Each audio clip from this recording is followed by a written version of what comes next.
Bien, muy buenas tardes. Bueno, pues vamos a empezar este día haciendo un pequeño recordatorio de lo que vimos la sesión pasada, porque considero que es importante irnos situando antes de empezar el tema, ¿no? Como tal. Bueno, la sesión pasada veíamos que la metodología cuantitativa pues va a constituir básicamente uno de los elementos o enfoques científicos fundamentales dentro de lo que son las ciencias sociales. ¿Y por qué digo ciencias sociales? Bueno, porque estamos trabajando como ciencias sociales. El doctorado es en ciencia social. ¿Y por qué constituye un enfoque científico fundamental? Bueno, es porque este es un estudio completamente sistemático, es objetivo y de alguna manera es la mejor manera, de la mejor forma de ir abordando, pues en este caso lo que son los fenómenos sociales, económicos y de las organizaciones, así como trabajar, creo que de alguna manera mucho más adecuada con lo que son los recursos humanos. Entonces, ¿por qué es la forma más adecuada? En la primera sesión yo les decía, hay un debate bien interesante entre lo que es la investigación cualitativa y la investigación cuantitativa, y este debate está en la comunidad científica, ¿no? Les comentaba que existe una cierta resistencia hacia lo que son los estudios cualitativos porque la comunidad científica dice que estos carecen de veracidad, dado que hay un sesgo, y este sesgo se debe al proceso de validación que van teniendo los instrumentos. La sesión pasada yo les explicaba precisamente cómo es que hoy por hoy se pueden validar estos instrumentos cualitativos y también los instrumentos cuantitativos, porque al final de cuentas ese proceso estadístico que se le va dando a cada uno de los instrumentos que hemos visto a lo largo de estas dos sesiones, bueno, pues es lo que le da esa veracidad, le da una certeza y una validez a toda la información que vamos obteniendo nosotros en nuestro proceso administrativo, perdón, en nuestro proceso científico antes de entrar como tal al trabajo de campo. Es decir, que para que nosotros podamos llegar, en este caso, a realizar nuestro trabajo de campo, tenemos que ir ya con los instrumentos completamente validados. Si no, entonces, pues nuestra investigación va a carecer de veracidad. Por eso es que la estadística juega un papel fundamental dentro de toda esta dinámica de lo que es la investigación cuantitativa, ¿no? Además de que nos va a permitir como tal identificar todos esos patrones y relaciones causales. Yo les hablaba la sesión pasada que dentro de la investigación cuantitativa está lo que es la investigación descriptiva, la investigación experimental, no experimental y cuasi experimental. Les comentaba también que estos estudios pueden ser transversales o longitudinales, ¿verdad? Entonces aquí esta es la parte importante porque tenemos que tener esa capacidad de que estos estudios puedan ser replicados en un contexto similar o parecido, ¿no?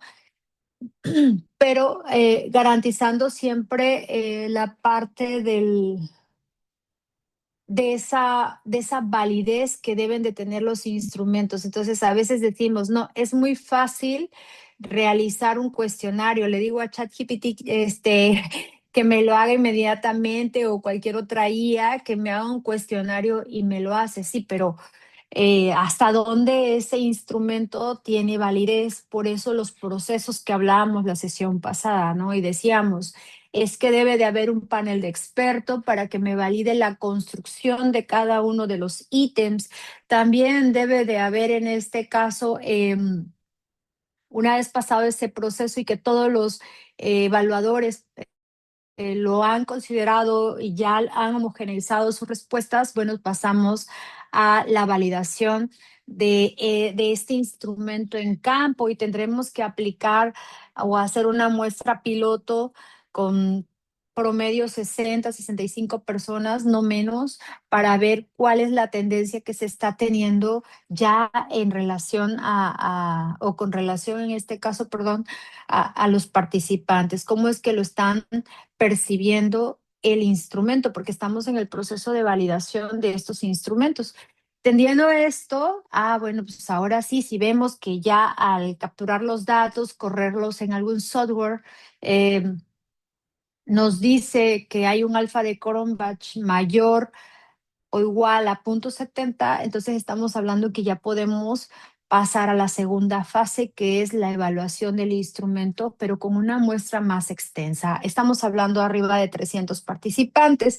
Esto le va a dar una mayor fortaleza al instrumento y le va a permitir ver cuál es la tendencia. Si ya a la hora de aplicar ese instrumento esa muestra tan extensa, bueno, obtenemos resultados estadísticos significativos en cuanto a alfa de Cronbach, Varimax, hacemos por ahí un ANOVA, vemos los factores, análisis de factores de componentes, eh, podemos sacar diversas pruebas para determinar los grados de confiabilidad y validez.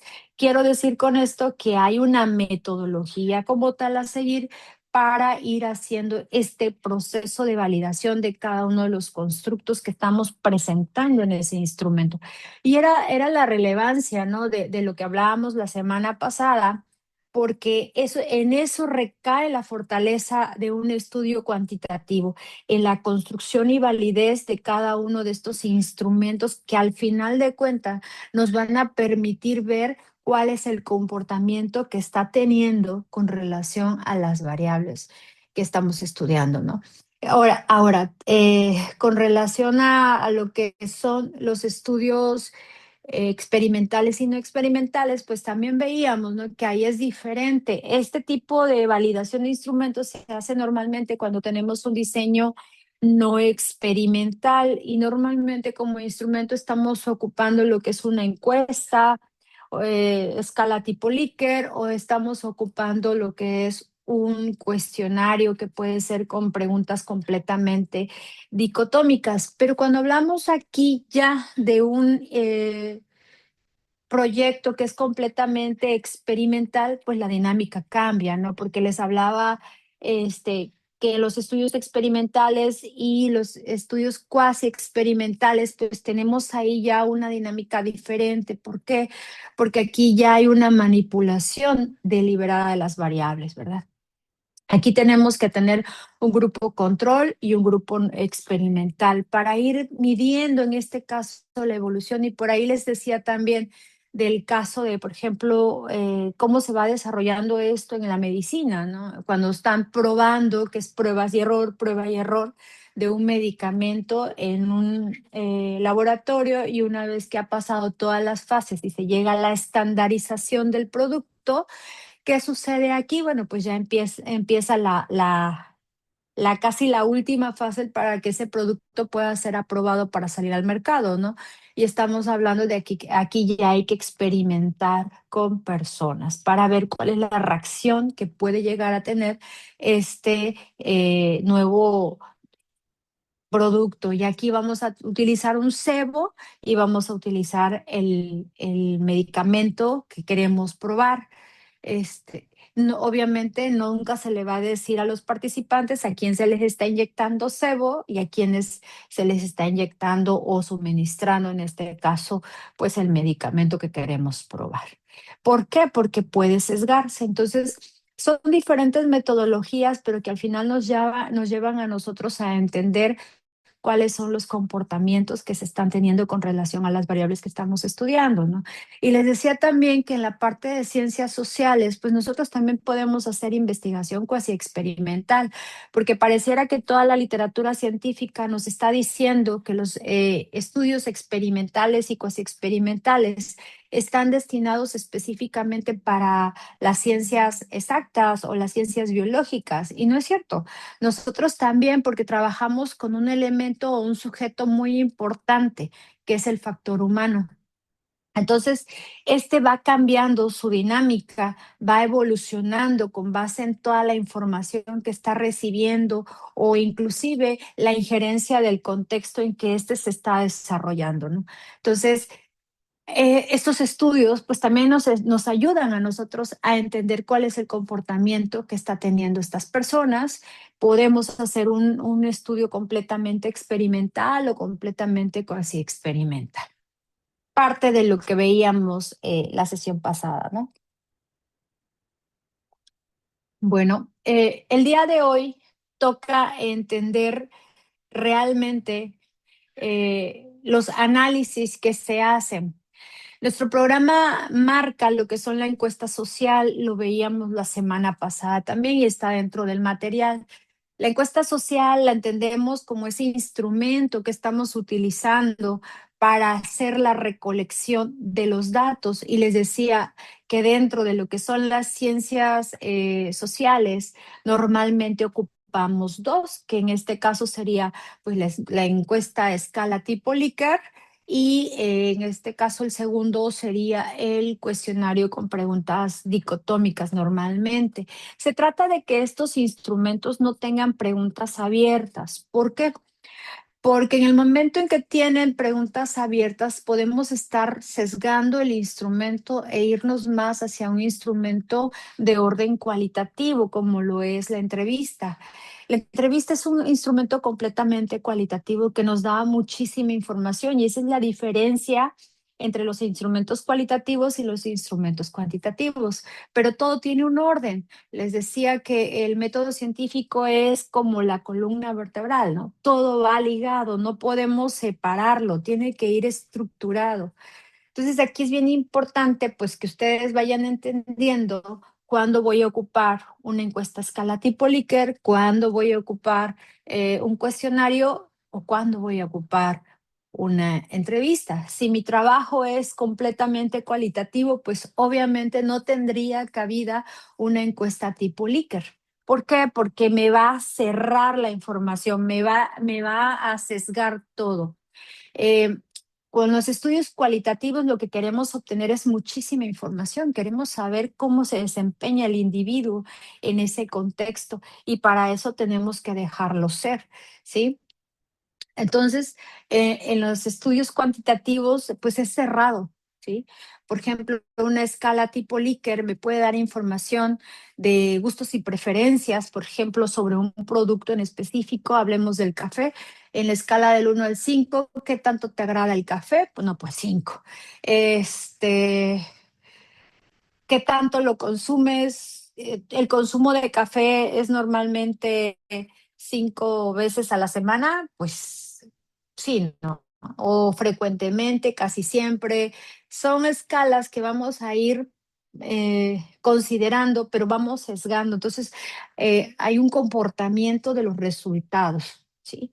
Entonces, esa parte las vamos a ir de alguna manera cuidando. ¿Por qué? Porque normalmente el número de personas que participan en los estudios cuantitativos es muy grande. Entonces, imagínense trabajar una entrevista con 350 personas o 1,500 personas o 5,000 personas, pues sí sería muy, muy complicado al momento de capturar toda la información y meterlas en taxonomías, o sea, se va a volver así como que muy, muy grande. Por eso es que, de acuerdo con la literatura, bueno, las muestras cualitativas siempre son más pequeñas. En cambio, una muestra grande, manejada por utilizando un producto, perdón, un instrumento que puede ser una encuesta, puede ser un cuestionario, eh, normalmente es muy, muy fácil de capturar, ¿no? Y ahora con la tecnología, pues, pues se vuelve mucho más sencillo. Por ejemplo, ahí tenemos a SurveyMonkey, que nos sirve muchísimo para poder mandar nuestras encuestas, que nos las contesten y ya el software lo que hace es arrojarte la base de datos y ya nos toca a nosotros depurar, es decir, checar que todo esté bien, ver cuáles datos no fueron contestados y ir dándole orden a toda esta información, pero el trabajo se vuelve muy sencillo. Les hablé también de una investigación y lo voy a volver a comentar ahorita porque voy a empezar esta sesión, esta tercera sesión con lo que es el análisis descriptivo e inferencial en la investigación. Les decía la sesión pasada que dentro de los métodos o los tipos de investigación que manejamos existe la investigación descriptiva. Si ustedes analizan un poquito a los autores que son expertos en la metodología, van a encontrar que cuando se hace una investigación de orden descriptivo, que se basa específicamente en mostrar cuáles son las características específicas del fenómeno que estamos estudiando, es decir, no tenemos que explicar, solo describir. Entonces aquí, pues no estamos obligados como tal a desarrollar una hipótesis, porque esa es una característica de la investigación cuantitativa, que tenemos que hacer el desarrollo de las hipótesis, pero en este pues no es necesario. ¿Por qué? Porque no llega a una profundidad, simplemente muestra lo que son las características del sujeto en el contexto, cuál es el comportamiento que éste está teniendo y hasta ahí. Por eso es que los autores, pues ahí hay una discrepancia interesante. Cuando hacemos un estudio descriptivo, pues obviamente que vamos a ocupar esto, lo que es un análisis descriptivo e inferencial en investigación. Los análisis descriptivos, pues, nos van a permitir o nos van a dar esa oportunidad de poder ir organizando, pero a la vez sintetizando la información recolectada. Recuerden que aquí, pues, estamos ocupando una encuesta tipo Likert o un cuestionario con preguntas dicotómicas. Esto nos va a facilitar completamente la comprensión desde un inicio, pues del comportamiento de las variables, sin realizar inferencias en las poblaciones. ¿Y por qué no vamos a realizar inferencias? Porque nosotros no estamos siendo parte del problema. Estamos siendo un agente externo, estamos documentando lo que está sucediendo a través de un instrumento que ha sido validado y que es completamente cerrado, donde yo como participante, como investigador, pues no tengo por qué incluir o sesgar esta información, ¿no? Entonces, este tipo de enfoque que va direccionado con lo que es el tipo de estudio descriptivo, pues nos va a dar una visión muy amplia y clara de cómo se van distribuyendo los datos, es decir, cuál es la tendencia que está presentando, en este caso, pues la muestra que estoy ocupando, qué patrones se están visualizando, ¿sí? Y esto nos permite comprender la dinámica de todo esto, ¿no? Del comportamiento de las variables, pues mediante la organización sistemática de lo que son los datos observados. Este tipo de investigación normalmente se ocupa en lo que son los estudios mercadológicos. Cuando yo quiero estudiar cuál es el comportamiento que está teniendo, por ejemplo, mis consumidores con relación a un producto que lancé, pues este diseño me va a servir muchísimo para ver cuál es la tendencia. Si sigue fuerte, si ya no es relevante, si lo debo de sacar, pues este es el que me va a servir. Sí, voy a utilizar medidas de tendencia central, voy a utilizar estadística descriptiva, que me va a llevar a comprender cuál es la situación que prevalece.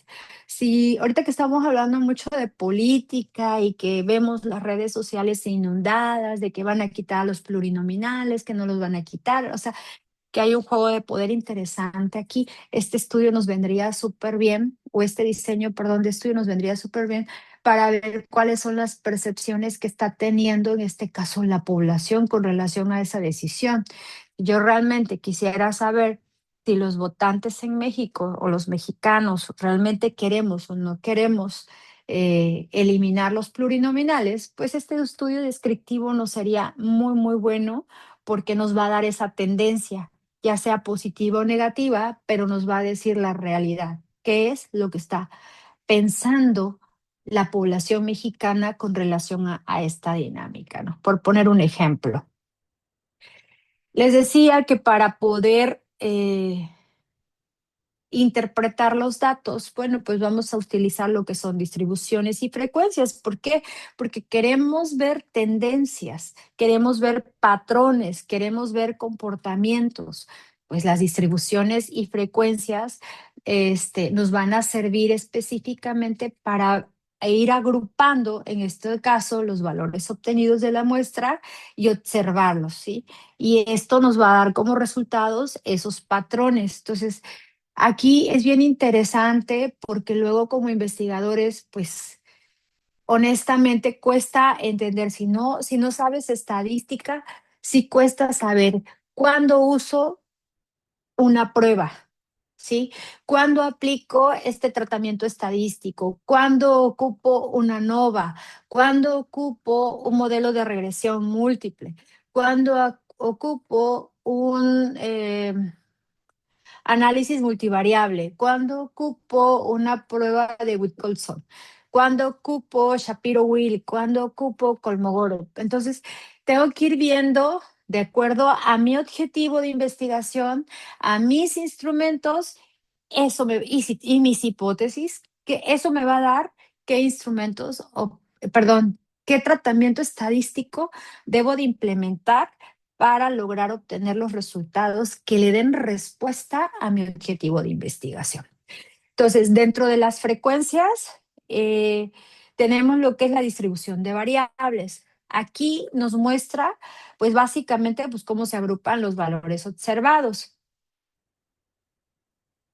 Les estoy poniendo un ejemplo, percepción visual del empaque con distribución asimétrica positiva indica calificaciones altas concentradas en valores superiores. ¿Esto qué quiere decir? Bueno, este resultado sería específico cuando yo estoy evaluando cuál es la percepción que están teniendo los consumidores con relación a un empaque. Si estas distribuciones asimétricas son positivas, y son altas, pues obviamente van a indicar que sí están valorando, en este caso, el empaque, que no lo consideran solamente un elemento de protección del producto, sino que le dan un valor agregado. Entonces, ahí estoy ya interpretando el resultado de lo que es distribución de variables. Cuando hablamos de frecuencias absolutas, que es otro de los valores que podemos nosotros obtener, tenemos número exacto de veces que aparece cada valor. Por ejemplo, de 300 encuestados, 120 calificaron la sostenibilidad del empaque como alta, 95 como media y 85 como baja. Estos son frecuencias absolutas que me permiten identificar. Si nos damos cuenta aquí, en el ejemplo que les estoy poniendo, estamos hablando que de 300 encuestados, 120 personas consideran que la sostenibilidad es importante, ¿sí? Que para que ellos decidan comprar un producto, necesitan que el empaque sea completamente sostenible. Esto quiere decir que este consumidor está alineado a una conducta o es parte de una comunidad que le importa, en este caso, la parte ambiental, ¿sí? Entonces, si esta persona le puede gustar mucho el producto, pero el empaque no es sostenible, no me lo va a comprar. Entonces, esto me lo arroja, ¿sí? Por eso es importante ver qué es lo que estoy preguntando, obviamente en mi instrumento, y que esto esté alineado completamente con los objetivos, porque pues si no, no me va a dar, ¿sale? Fíjense cómo estamos viendo aquí cuándo usar cada cosa. Cuando estamos hablando de distribución porcentual, les pongo como ejemplo proporción relativa de cada categoría 120 a 300 participantes es igual al 40%. Es decir, que las frecuencias absolutas, que acá son completamente valores numéricos, acá los voy a obtener en porcentaje.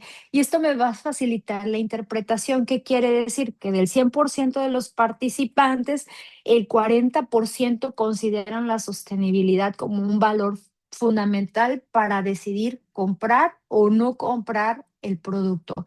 Si a mí como empresa me interesa posicionar un producto en el segmento joven, que es una de las características de este ejemplo que estoy poniendo, bueno, entonces debo de cuidar que el empaque que va a llevar mi producto sea completamente sostenible, porque eso puede garantizar que el 40% de las personas sí me lo compren, porque es un atributo que tiene el producto que ellos están valorando. Sobre todo hoy por hoy en la comunidad joven, el valor de la sostenibilidad y el cuidado del medio ambiente está muy, muy arraigado con todas estas nuevas políticas y dinámicas en las que ellos se desenvuelven. Es por eso que esta variable de sostenibilidad será un elemento que yo como empresario debería de considerar si es que quiero realmente captar un segmento joven. A lo mejor a alguien maduro, pues no le interesa la sostenibilidad como tal, le interesa la funcionalidad del producto. Sí, pero cuando hacemos estudios de mercado, nosotros hacemos una segmentación y entonces esa segmentación corresponde a la población que yo voy a considerar para tomar mi muestra.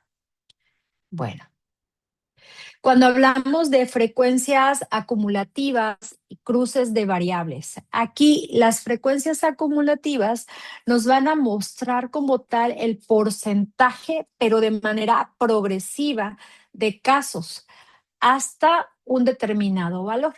¿Cómo es esto? Bueno, aquí les pongo un ejemplo. Si el 25% percibe sostenibilidad como baja, el 60% como baja o media y el 100% incluye todas las categorías, significa que el 60% no supera una percepción media, que si regresamos a la anterior, estamos hablando que el 40% no es la mitad de 100. Entonces, estas frecuencias acumuladas también nos permiten tener un umbral completo de la muestra y entender cuál es el comportamiento. ¿Por qué? Porque en este caso, en el ejemplo que estoy poniendo del empaque, estamos hablando de atributos. A lo mejor a ese 40% sí le interesa bueno, no es a lo mejor, es que a ese 40% le interesa la sostenibilidad, pero tengo un 25%, no, tengo un 60% fuera de mi 100% de muestra, que dice, pues la sostenibilidad no es un elemento así como que me influye directamente para comprar. Ah, entonces, ¿qué significa? Que hay otros atributos. ¿Y cuáles podrían ser esos atributos? Tendría que valorar y evaluar aquí si los atributos estéticos son un factor que realmente está influyendo en la decisión de compra. Por ejemplo, si mi producto trae un empaque bonito, si está elegante, si es llamativo, a lo mejor a ese 60% eso es lo que le interesa y no es tanto el valor de la sostenibilidad. Se enfoca más en la parte de la percepción visual que tiene el producto, el que sea la marca, el que sea un empaque muy bonito. Entonces, la parte del simbolismo, pues no es tan relevante para ellos, pero sí la parte estética. Y a lo mejor este 60% sí lo debe de considerar. Entonces, si yo como empresario quiero asegurar que me compre mi producto, tendré que considerar ambos elementos. ¿Esto qué me indica? Pues que voy a considerar la parte simbólica, que es decir, todo lo que tenga que ver con sostenibilidad, pero también tengo que darles un diseño fresco, un diseño llamativo, joven, donde el consumidor pues se sienta de alguna manera atraído por ese producto, ¿verdad? Y es por eso que la parte visual será mi segundo atributo que voy a valorar para que entonces yo saque un producto al mercado que sea altamente consumible. ¿Sí? Entonces, este es el ejemplo con relación a las frecuencias acumuladas. Cuando hablamos de un cruce de variables, pues nos va a permitir precisamente analizar la relación descriptiva. No estamos haciendo correlación, estamos hablando de cruces de variables entre dos categorías, revelando pues obviamente lo que son las diferencias preliminares entre los grupos. Ejemplo, al cruzar género con decisión de compra, es de este caso estoy hablando de una característica sociodemográfica, 55% de esta población son mujeres, la decisión es alta versus 42% son hombres. ¿Qué significa esto? Que el atributo sociodemográfico, específicamente el, el género, es determinante en la decisión de compra, que las mujeres a lo mejor no tenemos toda la tabla, ¿verdad? Pero aquí en el ejemplo, a lo mejor las mujeres le están dando más valor a la parte visual que a la parte simbólica. Entonces, a lo mejor este 42% está más asociado con la parte simbólica, que es el cuidado del medio ambiente, que el producto sea sostenible, el impacto de la huella de carbono, etc. Y las chicas dicen, no, pues es que a mí eso no me interesa, yo quiero que se vea bonito, que la marca sea buena, y sentirme bien cuando compro. Entonces, son cosas que vamos a estar valorando y que estos tratamientos estadísticos pues nos van a dar esa información que nosotros debemos de considerar importantes para tomar decisiones. Y ahí está la relevancia del estudio, ¿no? ¿Qué estoy aportándole, en este caso, a la sociedad para la toma de decisiones? Medidas de tendencia central. Pues aquí vamos a resumir ahora sí que los datos mediante valores representativos que nos van a describir ya de manera general cuál es el comportamiento que está teniendo nuestras variables, pero nos van a su vez nos van a proporcionar pues una comprensión rápida de toda la distribución, cómo ésta se está moviendo. Por ejemplo, el modo, la media y la media aritmética. El modo, pues, es el valor más frecuente, pues, de la distribución, ¿no? Estamos hablando que en escala de 1 a 5, sobre atractivo visual, que era uno de los atributos, el valor es 4. Es más repetido, representando la percepción más común. Quiere decir en este caso que en el estudio el valor que más, el atributo que más valor le da la muestra se refiere a la parte visual. Entonces, si yo quiero vender este producto, pues tendré que hacer un empaque muy, muy vistoso, bonito, elegante, estético, que realmente cumpla con las características que está demandando el segmento. ¿Por qué? Porque recuerden que les decía a un inicio, son factores que van a influir en la decisión de compra. Y a mí como empresa lo que me interesa es vender. Y aquí está la aplicación de la ciencia. La media, valor central que va a dividir la distribución en dos partes. La media de 4 en decisión de compra significa que 50% reportó menor o igual a 4 y 50% reportó mayor o igual a 4. Por lo tanto, estamos viendo que tenemos que darle los dos atributos al consumidor para asegurar influir en la decisión de compra.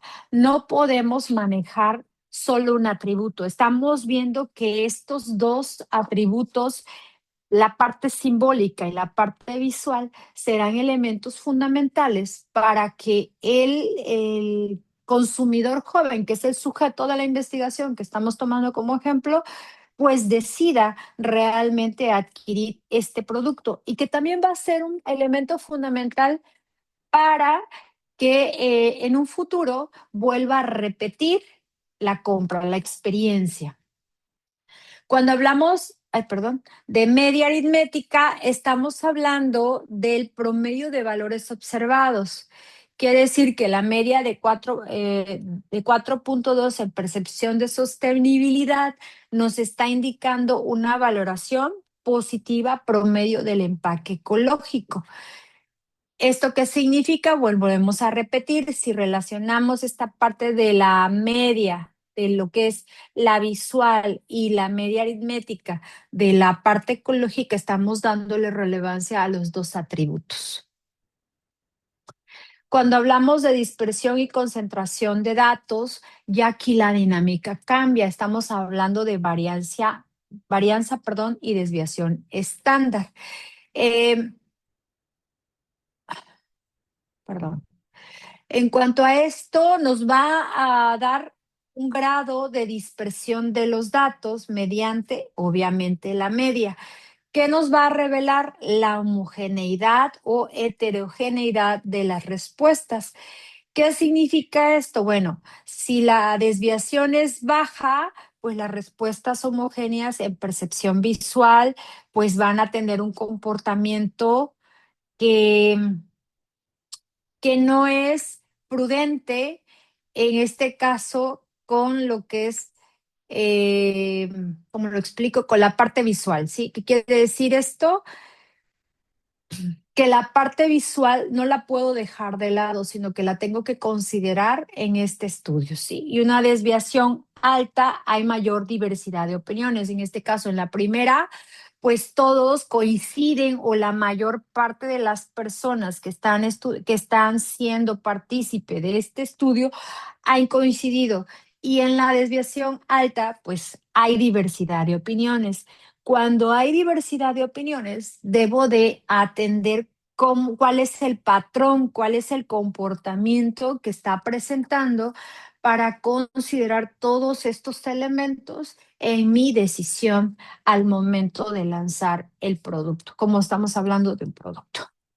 Medidas de concentración, pues nos van a permitir de alguna manera observar si los valores se agrupan en determinados rangos, obviamente indicando esos patrones que estamos buscando. Ejemplo, si el 70% de participantes concentra respuestas entre valores de 4 a 5, en sostenibilidad se evidencia alta concentración en percepciones positivas. ¿Sí? Este es un ejemplo de cómo lo puedo interpretar al momento en que me arrojan estos datos. Análisis inferencial, aquí ya hablamos de comparaciones. Esta, esta herramienta o este análisis estadístico pues nos va a permitir a nosotros contrastar diferencias entre grupos y evaluar si estas son estadísticamente significativas, trascendiendo la descripción para realizar generalizaciones poblacionales. La sesión pasada yo les decía que antes de aplicar cualquier tratamiento, pues yo debo de ver si mis datos siguen una distribución normal o, o no.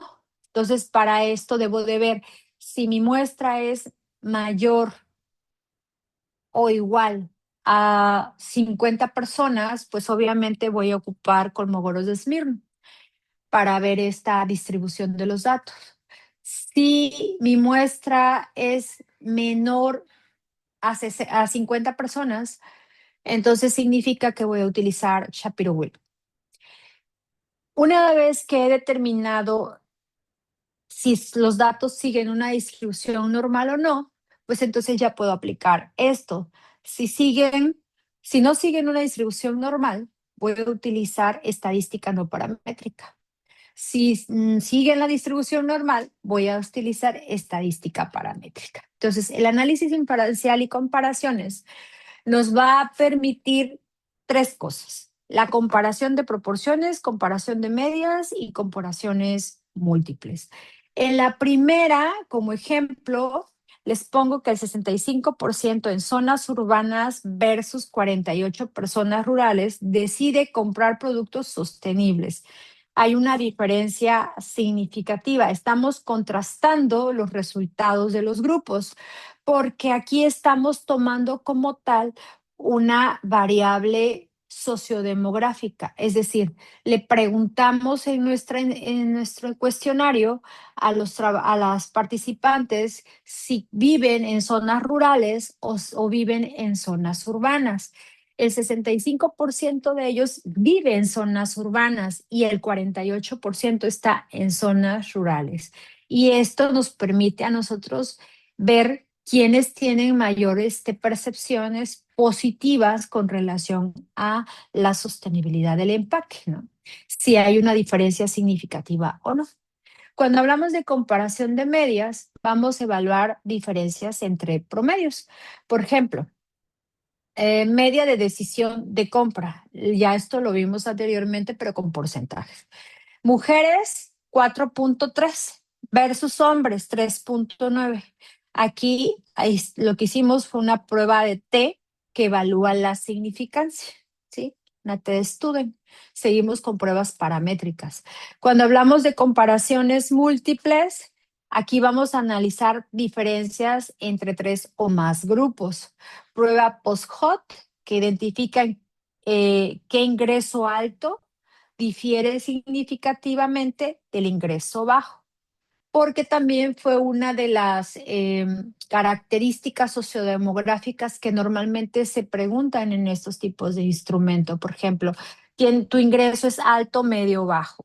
Las características sociodemográficas nos permiten situar al sujeto y ver cuál es su estatus de vida, qué género tiene, qué nivel de estudios tiene, si vive o no vive en zona urbana, los años que tiene.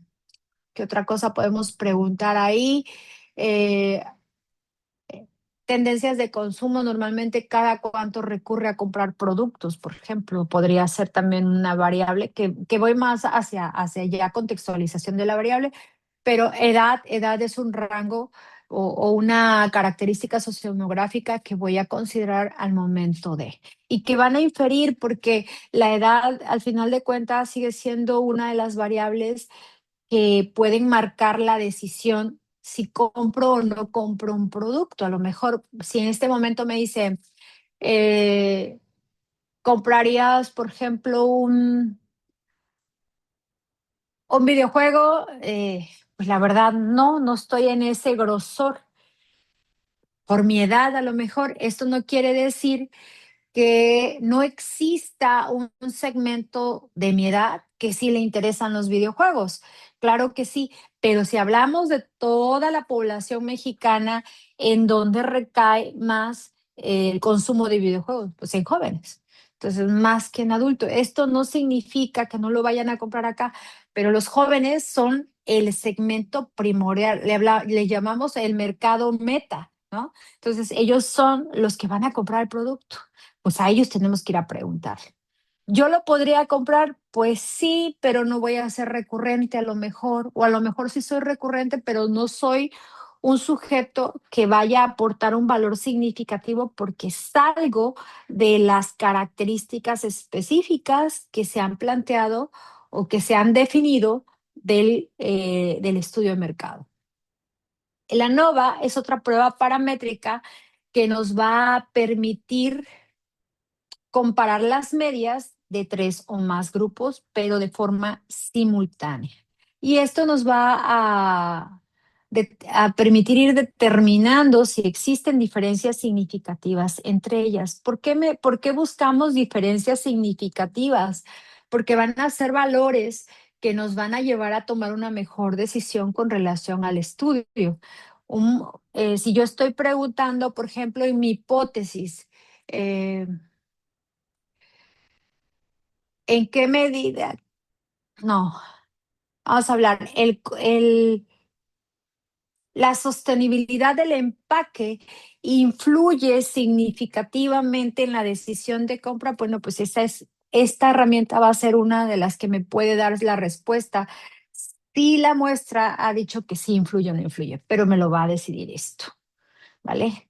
Entonces, esta es una forma de ir aplicando estadística dentro de lo que son los estudios cuantitativos.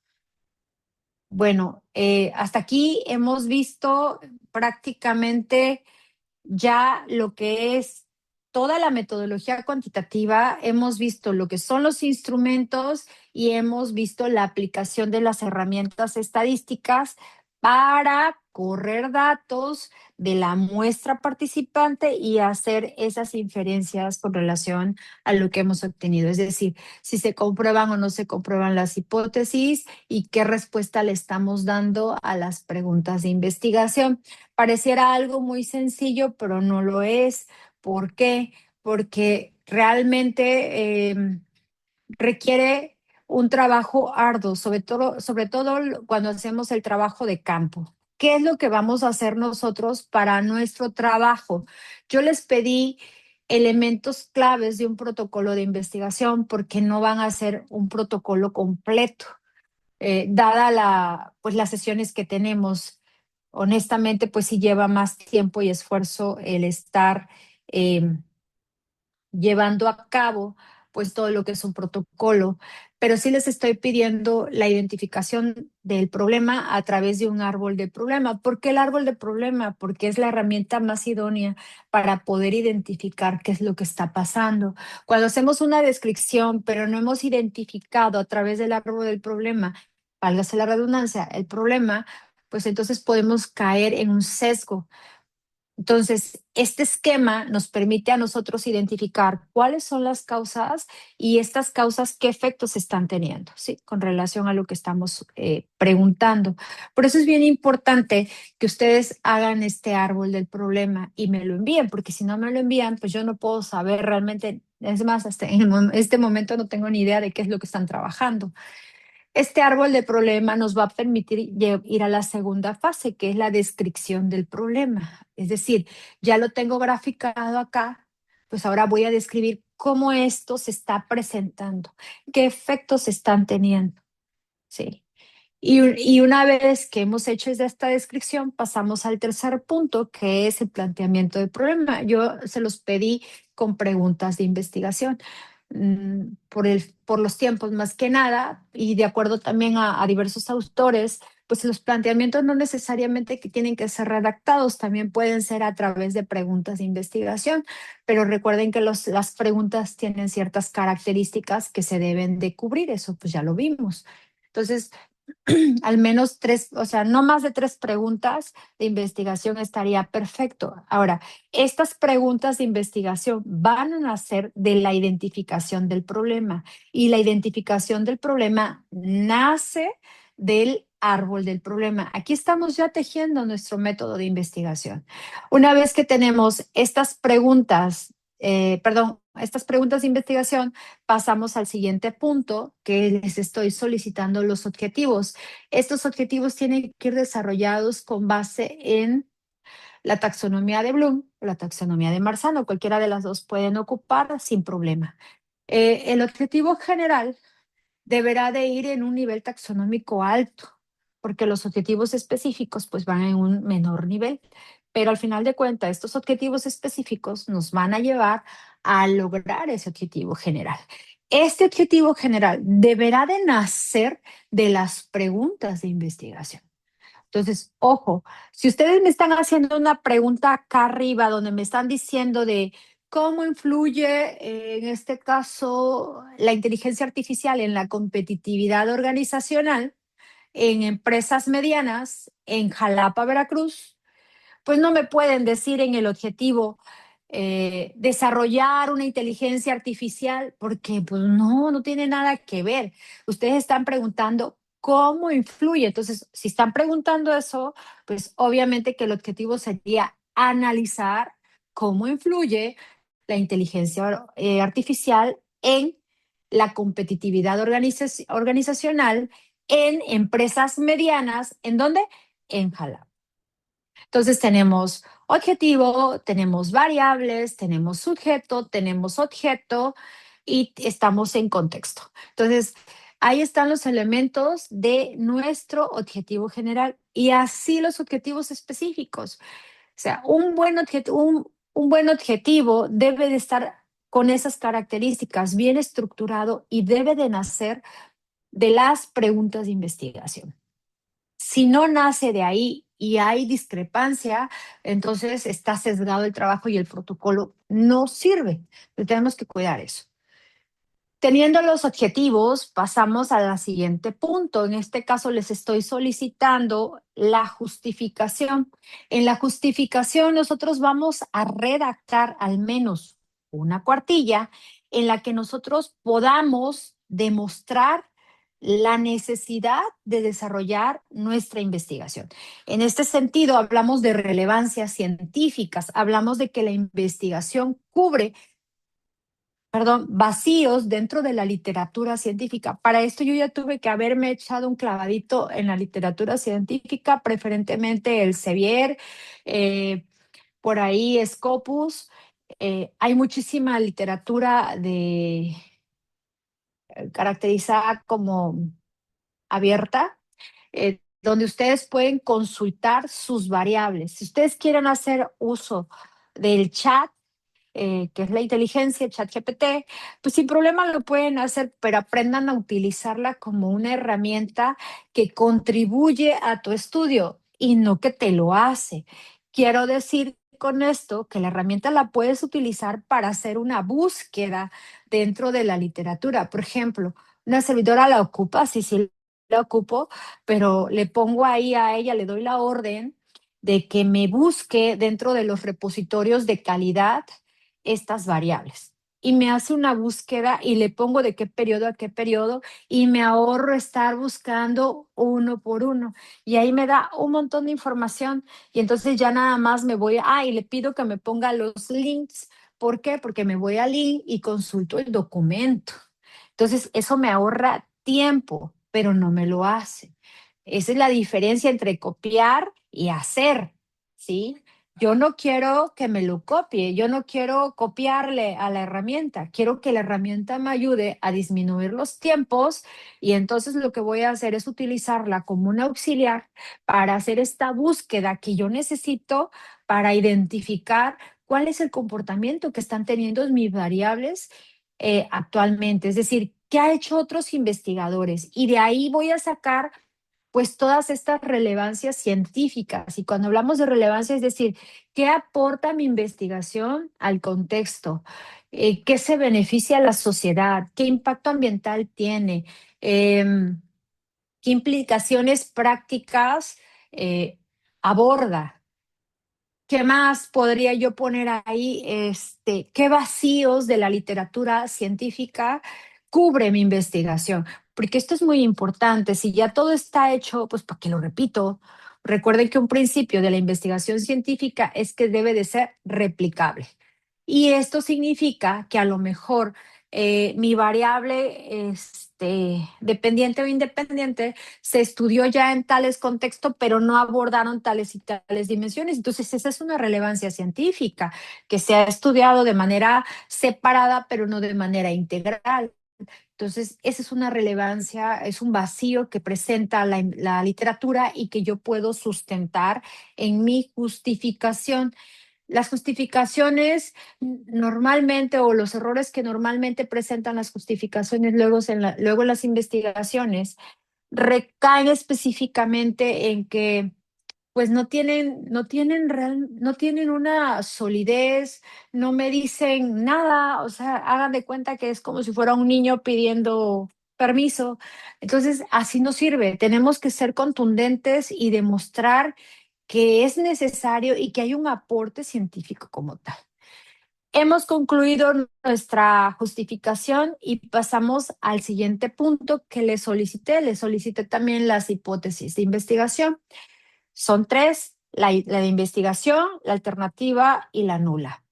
Ojo, la justificación va a venir encadenada desde el árbol del problema, desde la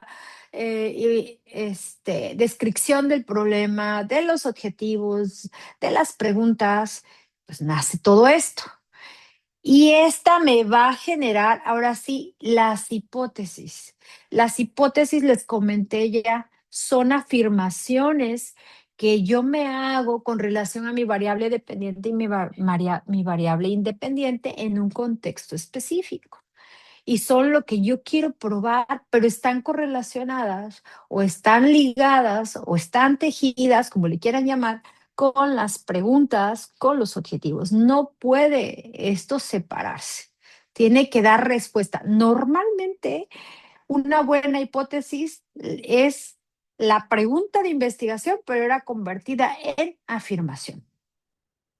La hipótesis nula se caracteriza por ser la hipótesis negativa. Si yo en mi hipótesis de investigación dije que hablamos de que cómo influye el empaque, era la pregunta, ¿no? ¿Cómo influye el empaque en la decisión de compra?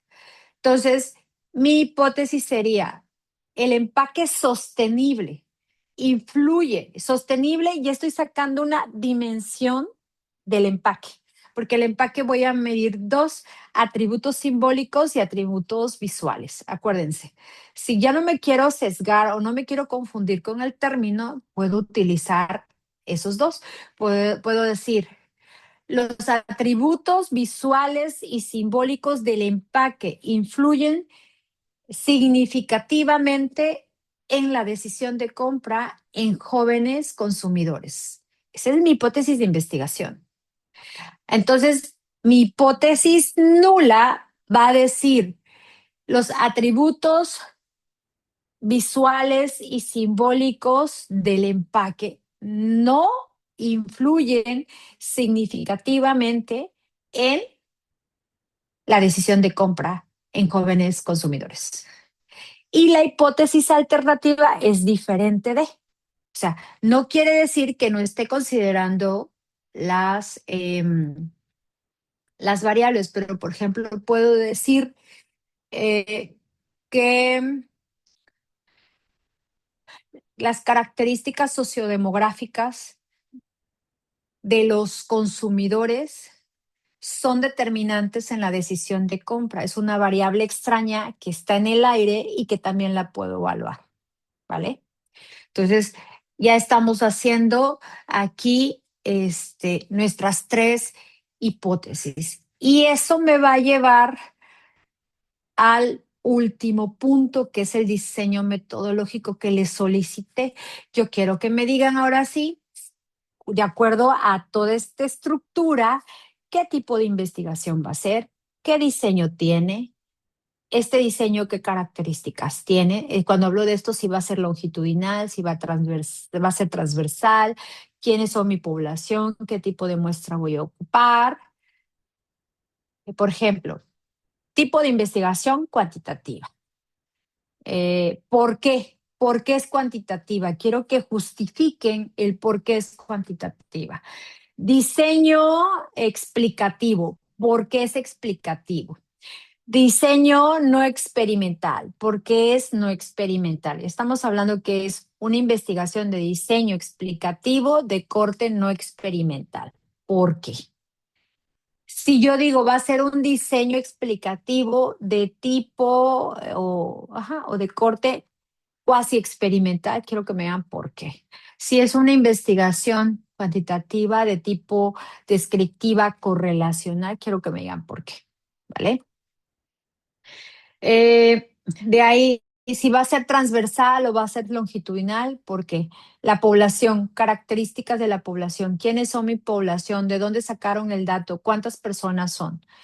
De ahí viene, no es características, es muestra, qué tipo de muestra estoy ocupando. Si es estadística aleatoria, simple, estratificada, ¿por qué y cómo la determinan? Quiero el número de personas y cómo lo determinaron.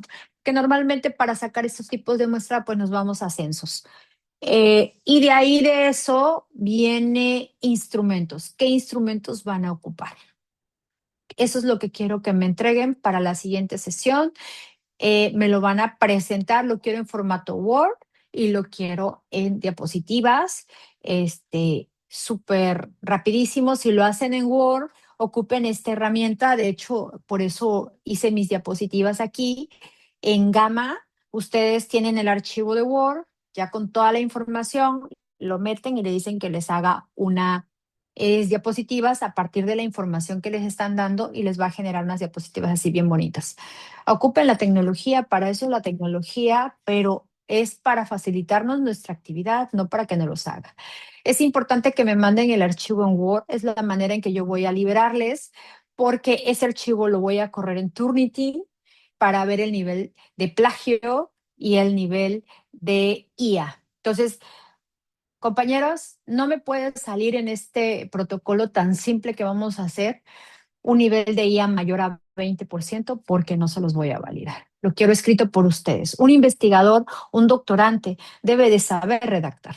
Entonces, estos son los ejercicios que tenemos que ir haciendo para lograr ser un buen escritor. O sea, imagínense, una de las características que pide el doctorado es que ustedes publiquen 4 productos. Y si desde aquí no estamos aprendiendo a redactar, a pulir, pues nuestras redacciones, pues cómo vamos a ir avanzando. De eso se trata, pues básicamente este trabajo. Bueno, pues espero en la semana, más tardar, por favor, el día miércoles. Estoy esperando sus trabajos en mi correo. Mi correo ya se los proporcioné para que me hagan llegar sus avances y yo pueda ir dándoles seguimiento. En la segunda hora yo tenía programado las presentaciones, pero dado que no están, pues lo dejaremos aquí. Les agradezco mucho. Gracias, doctora. Buena tarde. Gracias. Vicky. No, almendra. Ay, Almendra, que tienes la voz muy parecida a Vicky. ¿En serio? Sí, no, le Sí, tocó descansar a ella. He estado grabando las suyas y pues ahora le ok, tocó descanso. perfecto. Bueno, pues muchísimas gracias. Cualquier cosa sigo a sus órdenes. Espero, por favor, que me hagan llegar los trabajos. Coméntele a las compañeras para poderles dar seguimiento. Claro que sí. Yo le comento al doctor Cristóbal. Gracias, Gracias, hasta luego. gracias. Hasta luego.